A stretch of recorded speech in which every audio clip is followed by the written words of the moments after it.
As a big Bridgerton fan, I gasped when I heard Apple TV was doing a period drama with a modern day soundtrack. I didn't expect to hear Miss Taylor Swift and Phoebe Bridgers right in the first episode, but I definitely liked it. Especially Nothing New fit perfectly in that scene. Since I can't talk about what happened in all three episodes, I want to review the most important plot points, at least those that were important to me, and give you my honest review about the show. Let's start with the most obvious one, the love triangle. At the end of episode 3, I became completely sure that Nan is in love with both men. She was clearly hurt that Guy had left her after hearing about her big secret. That's why she couldn't forgive him and said yes to Theo's proposal.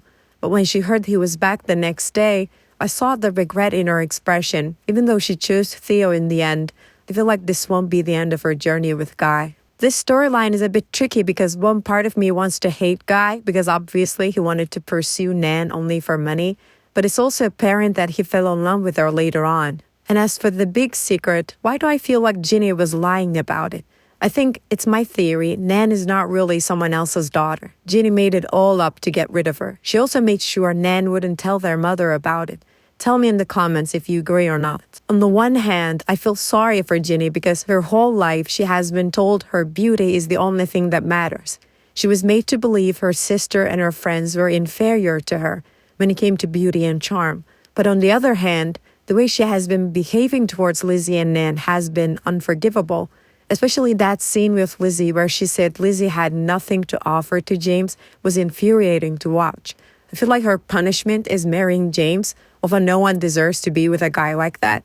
I fear the day when we see he's abused against Jenny, all monsters show their true face, and he will too one way or another. One storyline that I liked was to see the bond between Mabel and Honoria grow. Honoria seemed so cold and boring at first, but it turns out she just needed to meet the right person.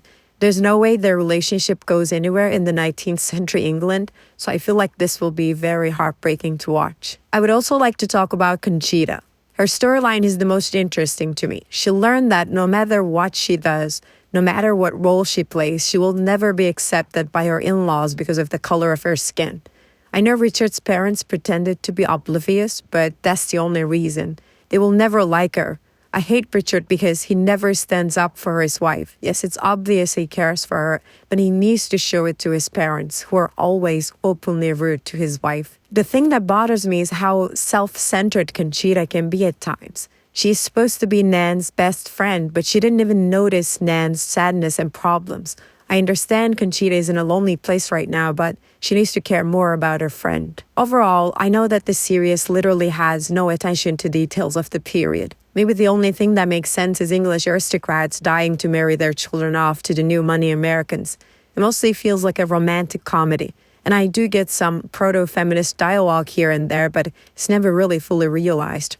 But it's a kind of show that is fun and enjoyable without the need to be historically accurate. I love the fact that female friendship is at the heart of the series, and I love the music and the acting, so I will keep watching. What about you? How do you feel about the Buccaneers? Tell me below in the comments. Subscribe to Hometown Skeptic for more, and see you soon.